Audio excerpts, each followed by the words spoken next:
but it is possible. Last time around, he was 9/10 quicker than Nakarin, and you can see it on track now. Arrc looks relatively, in inverted commas, secure in P2 as Hafiz. Oh, look at that lead.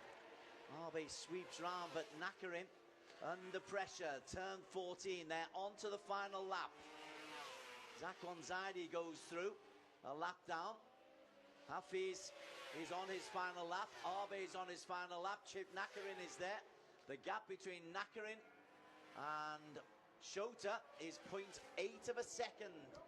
It is a big ask, but it's a possibility, Barry Russell. It is a big ask, but Nakarin definitely does not want Shota Ite to pick his pocket again in race 2. Actually, Nakarin's responded. He's now beginning to put the pressure on Arrc as Hafiz Sharin, 5.2 seconds clear, slowing down. He's in the 150s.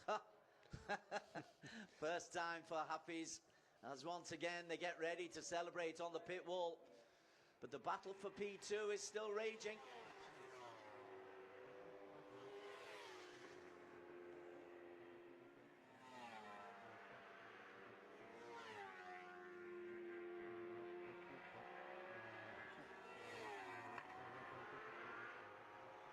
Hafiz is still leading the way.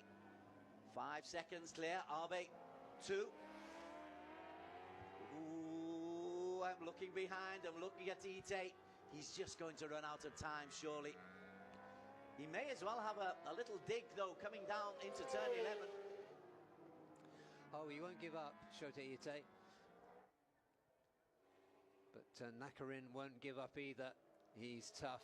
He's a good defensive rider, and Shota Ite is just not close enough. Arrc comes through as Hafiz Sharin Abdullah makes it 6 wins out of 6. It's fabulous. It's perfect. They've worked hard. They've got it right. 6 out of 6 for Hafiz. P2 comes in for Quito Arrc. Nakarin in P3, just ahead of Shota Ite. But Ite gives it a real go. He's only 5/10 down at the end. And once again, those Johor and JDT flags are there. And the celebrations on the pit wall, well, we've come used to these celebrations, Barry Russell. Massive credit to JDT. They rightfully celebrate. SDG applaud, as they should, the efforts of Quito Arrc. He did give 200% once again. And he is on the podium once again, riding on that ragged edge, finishing 6 races in that mode.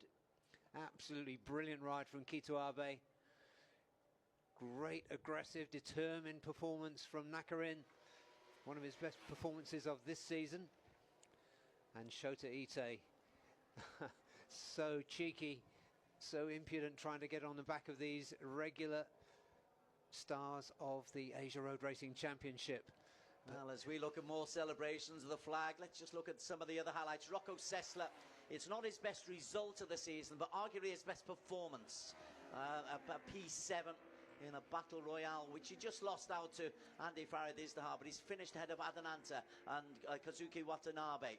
That's an impressive performance by the young German. Yeah, massive props to Rocco for doing that. He did come up with something. I think it was in his own mind about how to tackle this Motegi circuit. Here are the results for race 2. Hafiz Sharin Abdullah wins by nearly 5 seconds, slowing down for JDT Racing Team on the Ducati Panigale. Quito Arrc gave it absolutely everything on bike 39 on the Honda.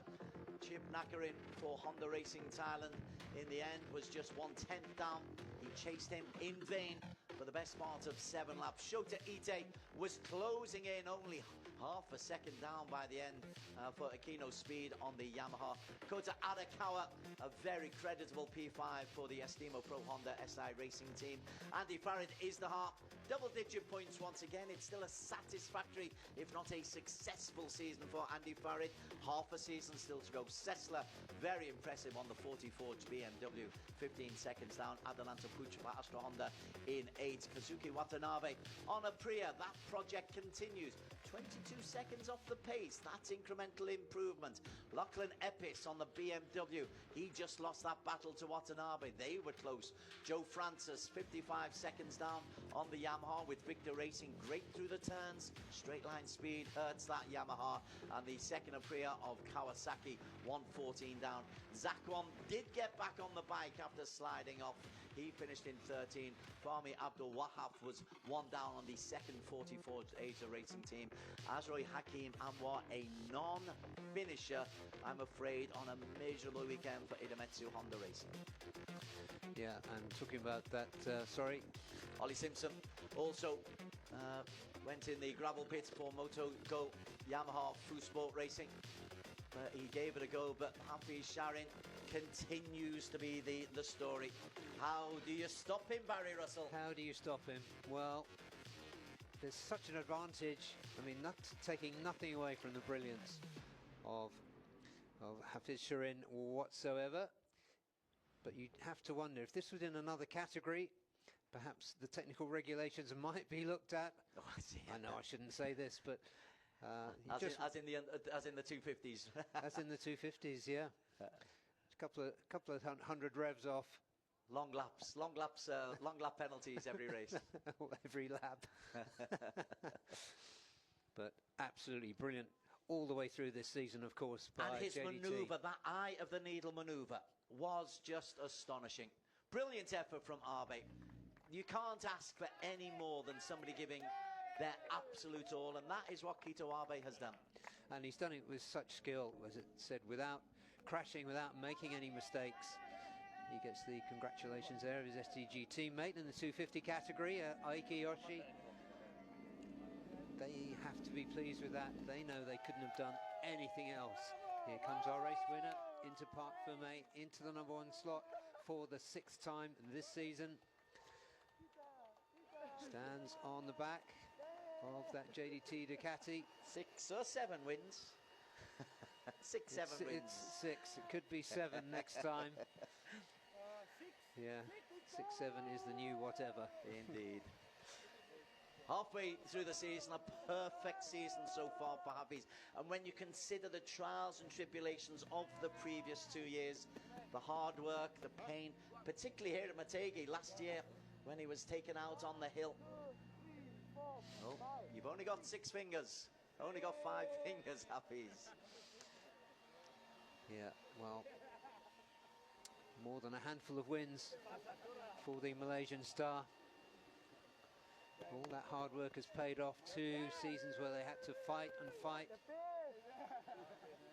So it hasn't all been plain sailing. They're making it look easy this season. But the road here has not been so easy. So we've seen some really sensational performances in this class. Shota Ite and